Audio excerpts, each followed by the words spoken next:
നല്ല കടുപ്പത്തിലൊരു ചായയും ചൂടുള്ള ഉള്ളിവടയും ഈ ഒരു കോമ്പിനേഷൻ തരുന്നൊരു സുഖം അതൊന്ന് വേറെ കേട്ടോ.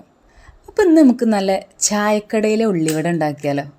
വാ, നമുക്ക് എങ്ങനെ ഉണ്ടാക്കണമെന്ന് നോക്കാം. എന്നും ഒരുപോലെ ഉണ്ടാക്കാതെ ഇന്നിതുപോലെ ഒന്ന് ഉണ്ടാക്കി നോക്കിട്ടോ. അപ്പോൾ അത് ഞാനിവിടെ 4 വലിയ ഉള്ളി ഇതുപോലെ നീളത്തിൽ ഇങ്ങനെ ഒരേപോലെ കട്ട് ചെയ്തെടുത്തിട്ടുണ്ട്. നിങ്ങളടുത്ത് സ്ലൈസർ ഉണ്ടെന്നുണ്ടെങ്കിൽ അതിൽ കട്ട് ചെയ്താൽ മതിയാവും കേട്ടോ. എന്നിട്ട് അതിലേക്ക് കുറച്ച് പാകത്തിനുള്ള ഉപ്പിട്ടിട്ട് നന്നായിട്ട് കൈ വെച്ചിട്ട് ഇതുപോലെ ഇങ്ങനെ കുഴച്ചെടുക്കുക. അതായത് അതിൻ്റെ ആ ഒരു ഉള്ളി നമ്മൾ കട്ട് ചെയ്യുമ്പോൾ കൂടിയിട്ടല്ലേ നിൽക്കുക, അതിൻ്റെ ഓരോ അല്ലികൾ കിട്ടാൻ വേണ്ടിയിട്ടാണ് അങ്ങനെ ചെയ്യുന്നത്.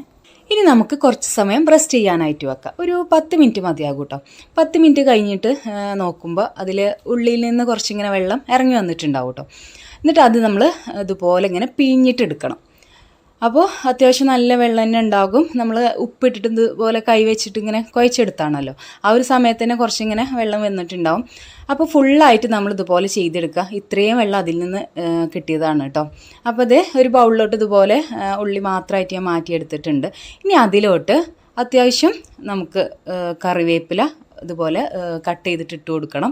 പിന്നെ 2 പച്ചമുളക്, പിന്നെ ഇഞ്ചി അത്യാവശ്യത്തിന്, പിന്നെ ചെറിയ ജീരകത്തിൻ്റെ പൊടിയും കൂടെയാണ് ഞാനിതിലേക്ക് ആഡ് ചെയ്യുന്നത്.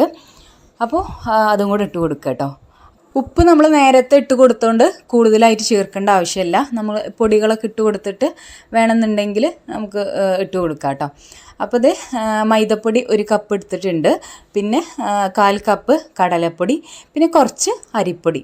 ഇനി ഇത് മഞ്ഞൾപ്പൊടി എടുത്തിട്ടുണ്ട്, അതും കൂടെ ഇട്ട് കൊടുക്കുക. പിന്നെ കാശ്മീരി മുളകും പൊടിയും കൂടെ ആഡ് ചെയ്തിട്ട് നന്നായിട്ട് കൈ വെച്ചിട്ട് നമുക്ക് കുഴച്ചെടുക്കുക കേട്ടോ. പിന്നെ ഒരു കാര്യം പറയാനുള്ളത്, കൂടുതലായിട്ട് പൊടി ഇട്ടിട്ട് നമുക്ക് കൂടുതൽ ഉള്ളിയാണ് നമുക്ക് വേണ്ടത്. ഉള്ളി കവർ ചെയ്യുന്ന രീതിയിൽ നമ്മൾ പൊടികൾ ഇടേണ്ട ആവശ്യമില്ല, അതുപോലെ കിട്ടിയാൽ മതി കേട്ടോ. കണ്ടോ, ഉള്ളിയാണ് നമുക്ക് മുന്നിലോട്ട് നിൽക്കേണ്ടത്. അപ്പോൾ ഇത് ഇതുപോലെ ഇങ്ങനെ കുഴച്ചിട്ട് നന്നായിട്ട് ഉരുട്ടിയിട്ട് ഇതുപോലെ കയ്യിൽ വെച്ചിട്ട് പ്രസ് ചെയ്ത് കൊടുക്കുമ്പോൾ ഇങ്ങനെ ഒരു നമുക്കിങ്ങനെ നല്ല രീതിയിൽ പരത്തിയെടുക്കാനായിട്ട് പറ്റും കേട്ടോ. കയ്യിൽ ജസ്റ്റ് വെള്ളമാക്കിയിട്ട് ഇതുപോലെ ഇങ്ങനെ ചെയ്തെടുത്താൽ മതി. കട്ടില്ലാതാക്കിയിട്ട് ഇതുപോലെ നല്ല ചൂടുള്ള എണ്ണയിലോട്ട് ഇട്ട് കൊടുക്കാം. ഇട്ടിട്ട് നമ്മൾ ഉള്ളിവട അങ്ങോട്ടും തിരിച്ചു മറിച്ചൊക്കെ ഇട്ടിട്ട് ഇങ്ങനെ മുരിപ്പിച്ചെടുക്കാം, അതായത് ഫ്രൈ ചെയ്തെടുക്കാം.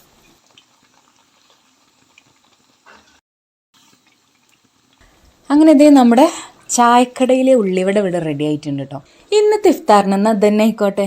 ഉള്ളി എന്തായാലും എല്ലാവരും വീട്ടിലുണ്ടാവുമല്ലോ. എന്നിട്ട് നോക്കി മക്കളെ, അതിൻ്റെ ഒരു ചുറുക്ക്, പുറമെ നല്ല ക്രിസ്പിയും ഉള്ളിൽ നല്ല സോഫ്റ്റാണ് കേട്ടോ. നല്ല അടിപൊളി ടേസ്റ്റാണ്, ഒരു രക്ഷയില്ല. നമ്മൾ അസൽ ചായക്കടയിലെ ഉള്ളിവട എന്തായാലും നിങ്ങൾ ട്രൈ ചെയ്യാം കേട്ടോ. അങ്ങോട്ട് നോക്കി എന്തൊരു ഭംഗിയാണ്. അപ്പോൾ ഒന്നും നോക്കണ്ട, സേവ് ആക്കിക്കോ, ട്രൈ ആക്കിക്കോ. അത് മാത്രമല്ല, നിങ്ങൾക്ക് ഈ വീഡിയോ ഇഷ്ടപ്പെട്ടാൽ എന്നെ ഫോളോ ചെയ്യാനും കൂടെ മറക്കല്ലേ കേട്ടോ. എന്താണെന്നറിയില്ല, വീഡിയോ എടുത്തിട്ടും മതിയാകുന്നില്ല. അപ്പോൾ ഇനി ഇതിനെ പറ്റി വർണ്ണിക്കേണ്ട ആവശ്യമില്ലല്ലോ.